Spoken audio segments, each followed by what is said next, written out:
Who fatter teach me to fear the breach of my crossed arms horizon? Whose son remember when his fist first folded shut?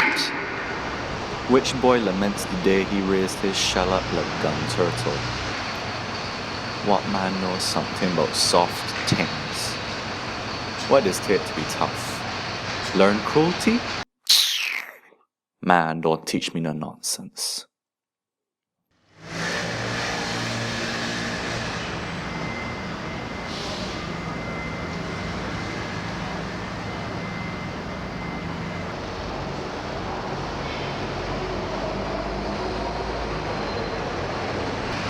Though the grace of waves would raise us right, the girth of spikes would push us apart. Without embrace, we couldn't brace that flood of manhood, swollen in each of our hanging plantain peels. The dangle stiffens and keeps us distanced, and we just walk funny from the brutish fruit between us. Who father teach me to hold a gun in my pocket and be happy to see woman beneath me and beneath everything else, beneath my sneaker, beneath my worth, beneath my trigger, beneath my concern.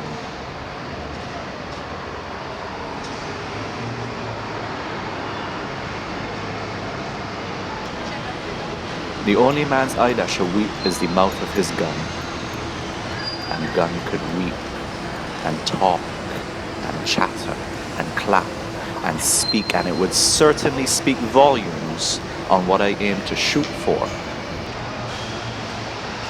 For my thorns rose, shivered, and melted for another man. And man certainly could not touch man, lest he sought to fight man, lest he sought to harm man, lest he sought to kill man. In the construct of brute force, I was taught that my life depended upon the goodwill of man's power.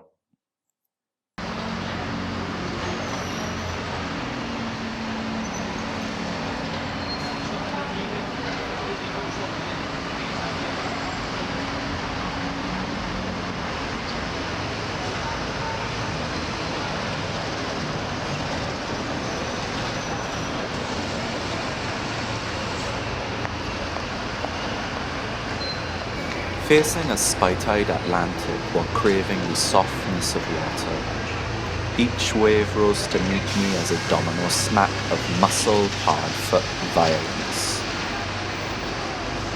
His thrashes, these men of waves promised, touched me in fury, but touched me nonetheless. Each wave announced his name: Shotter, Badman, Gallus. And wave after wave grew atop me from man-child seas of vengeful arousal. Boys had risen, men had fallen, just to beat out my softness.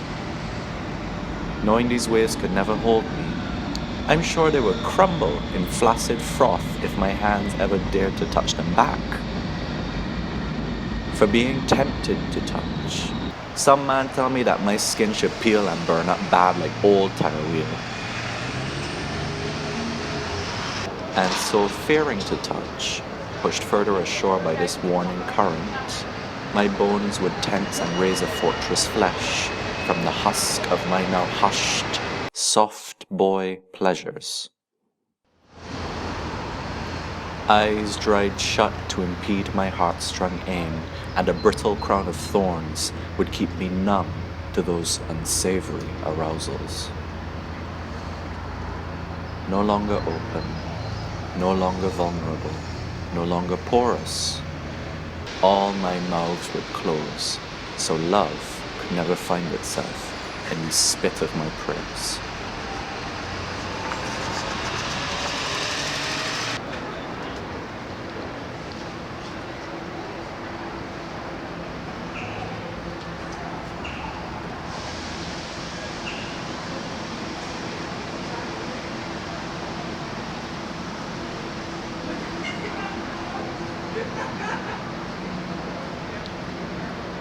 Hardness would endure, though my car body had dead and rotted to limestone waste too long ago.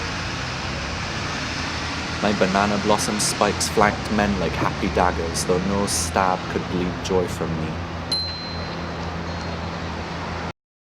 There are myths of self-protection that hold us separate from each other, and breed harshness and cruelty where we most need softness and understanding.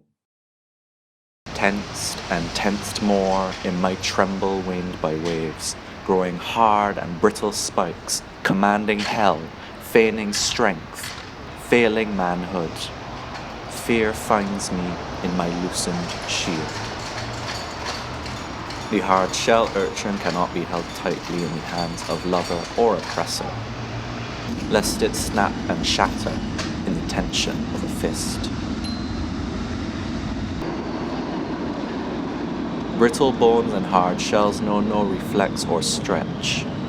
All my fortress flesh will shatter in both embrace and confrontation. Hardness can protect itself, but hardness cannot speak or be spoken to. All mouths close in the threat of being approached. I fear softness, for all my fathers teach me so. To keep man knowing man is man, man must know no thing about soft things. And after all my fathers beat my mouth swollen to a close, it took a mother to open me. She spoke soft and difficult words, words only heard by sponge, not spike. She grabbed me by the thorns and kneaded me to dough.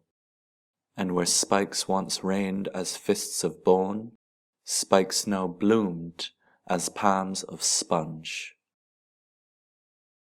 Surrendering the bricks of stone forts and the brittle bones of sea urchins, this man don't want to harden no more.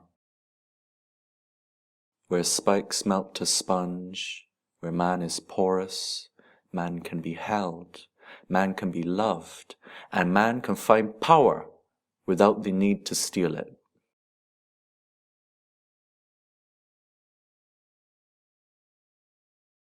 If I cannot love and resist at the same time, I will probably not survive.